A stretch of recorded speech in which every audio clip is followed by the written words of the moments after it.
individual myself, if I can say so. I've managed big money before, played the game, hustled the movers of the marketing world. A subtle smile lights up his puffy face, like a ray of sun breaking through the stratosphere. He likes reminiscing. At the Boom Boom Room, I directed a team of talent architects. People so high concept their names were nothing but a single letter. We had manic ideas, fueled by copious amounts of coffee-flavored whey powder. We did stuff no one had ever seen before, or since.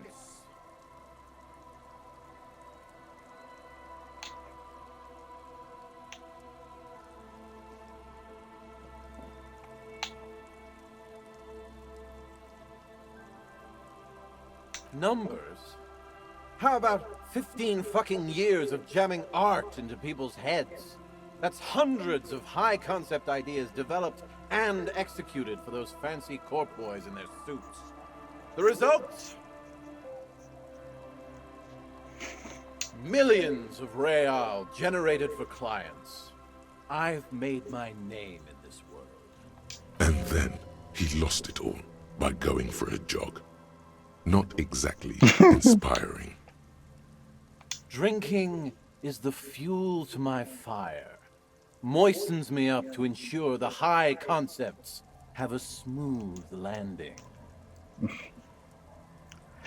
Ah, shit. He could definitely work more on his hand-eye coordination.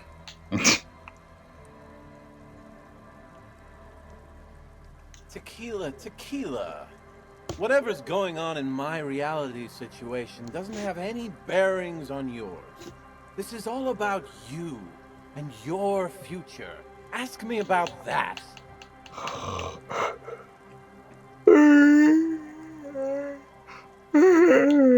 Sure, my man. Let's circle back whenever you want.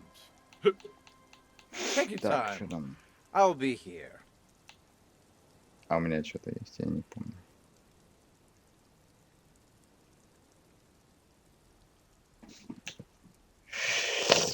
Wonderful.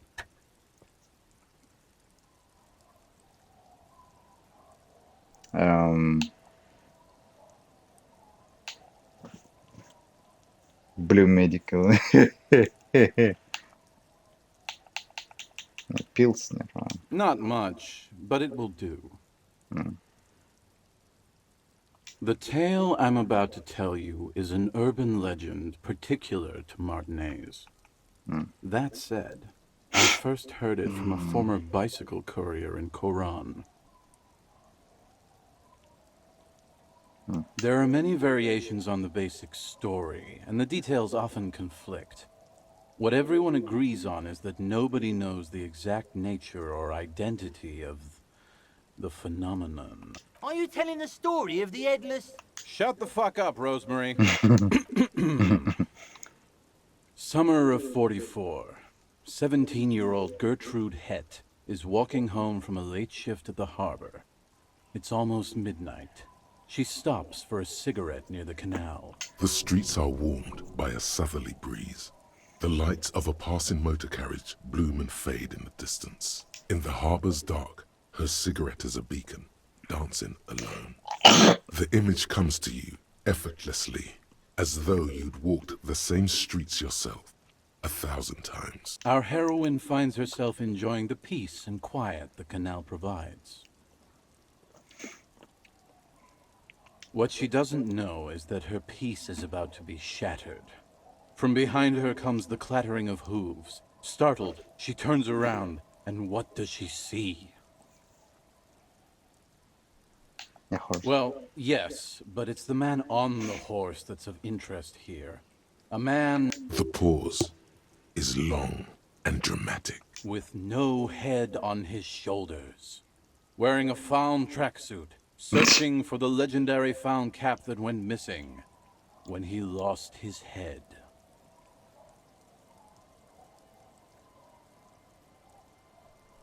I thought that he rode a headless pig. Well, there are many versions of this story, The most peculiar of which has the headless found rider riding on the back of another headless man. Yes. According to legend, young Gertrude Het had to endure years of psychotherapy before she was able to look at a horse or tracksuit again. And she's one of the lucky ones.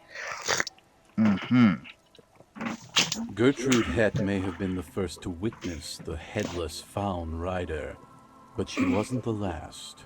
Oh no. Tell him about the two feminists by the locks. Fuck, Rosemary, they were dating. No one said they were feminists. Everyone always misremembering this stuff. This wouldn't be the De Ponte Delgado case, would it? What? You know it? I've read the case file. But please, go on. Right. Early autumn of 46.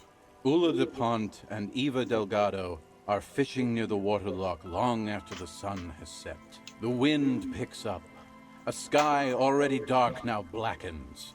Water starts falling from above. The first cold rain of the season. Two women stand on a small outcropping of rocks. One of them is wearing a purple raincoat. Thin lines reach out from the rods into the sea. Small droplets start appearing on the surface with increasing frequency. The women are caught in the downpour. They act quickly. Eva gathers the rods whilst Ula turns around to reach for the tackle box. When she sees something, her shriek is so violent that the residents of the nearby apartment building believe lightning has struck. But there is no lightning. Only a heavy downpour and the silhouette of the headless found rider looming on the horizon. Ula makes a run for the shore, but Eva slips on a wet rock and disappears into the cold, cold canal with nary a sound. Her body is never recovered.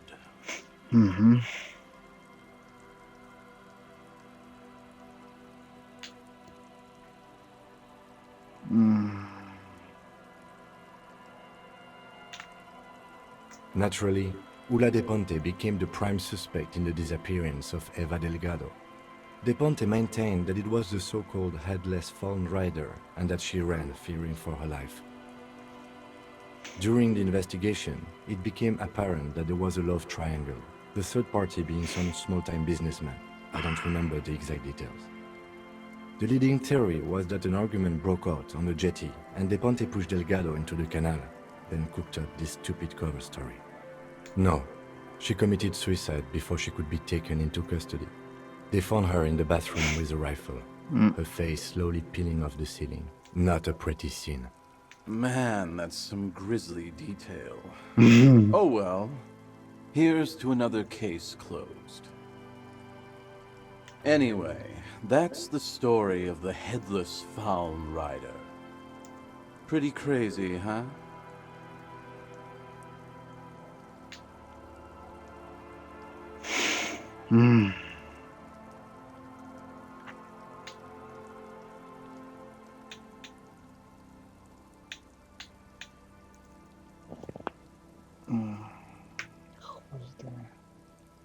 Well, Tequila, that's part of the legend.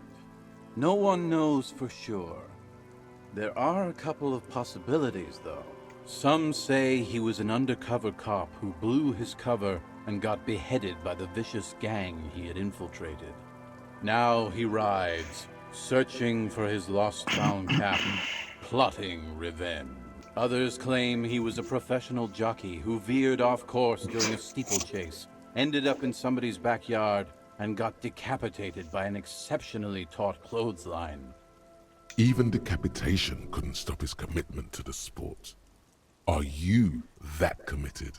Personally, I think he was just some guy who hanged himself from a really tall tree, and the fall was so violent that his head came clean off.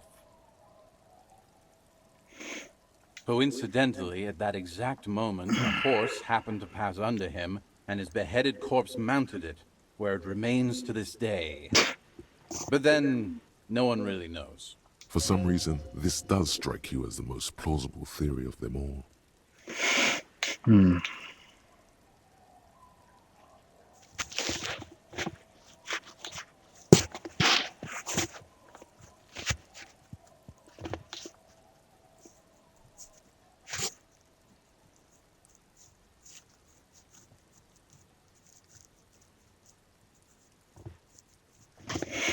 isn't it? All the pieces fit together perfectly. That's how I know it's right. Anyway, to each his own. You want to hear any other stories?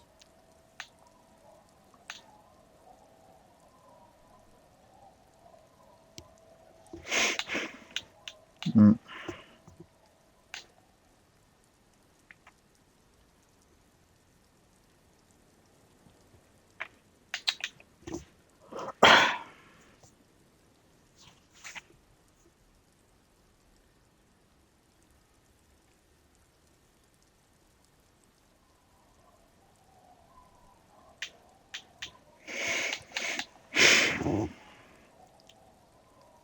No one knows.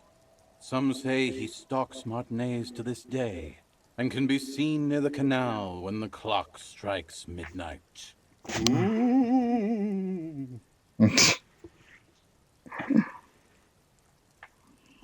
He won't, though, because it's just a stupid legend.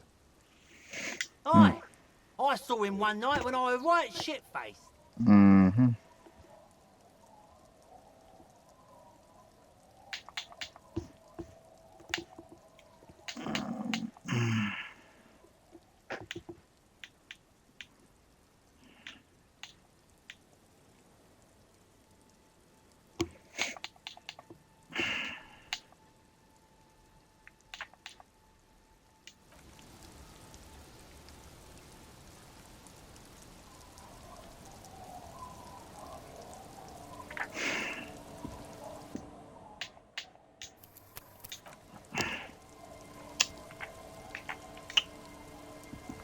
Tequila sunset.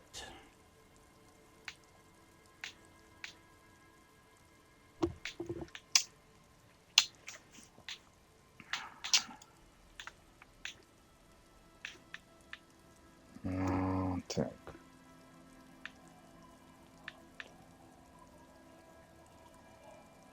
Right on.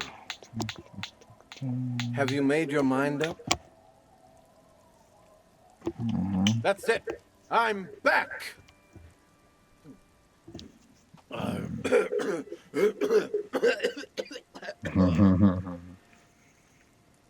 Sorry about that, my friend. This isn't about me. This is about you. Of course. A chance for you to give back to the community, to get your brand out there, to teach them your name. I can already see it. Tequila sunset, spelled out in cathode rays, luminous against the evening sky. There won't be a single kid in this town who doesn't know who you are. Whoa there!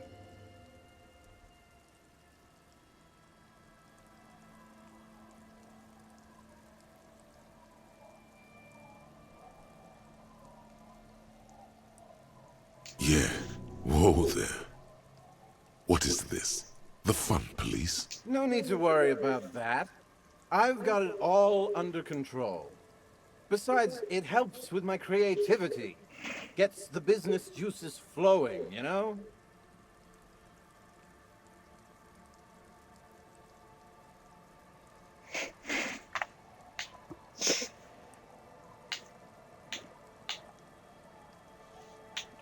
Exactly!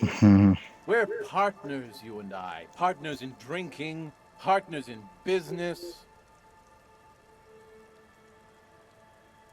Give me half an hour, my friend. In fact, I demand you to sit down here and not move until I'm back. Open a beer. Chat with your old pals. The lieutenant massages his temples and looks down at the ground. Relax. I see you both running around like maniacs, just back and forth, back and forth. Gotta live a little. Enjoy the day. He turns his swollen face against the wind.